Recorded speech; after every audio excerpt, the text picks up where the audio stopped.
guys, it's time to do another showcase. I have another vase that is now completed and ready to find a new home. This one will not be added to the Etsy shop. I am planning to take it to the live event that I will be doing this Saturday in Radcliffe, Kentucky. If it does not happen to sell at the event, I will add it to my Etsy shop. As you can see, it is very sparkly. Has metallic paints, as well as being sealed with a high gloss top coat.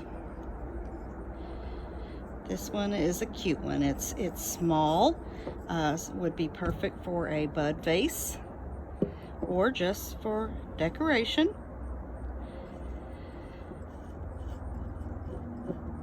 I hope you guys have enjoyed this showcase. I'm going to wrap it up for now.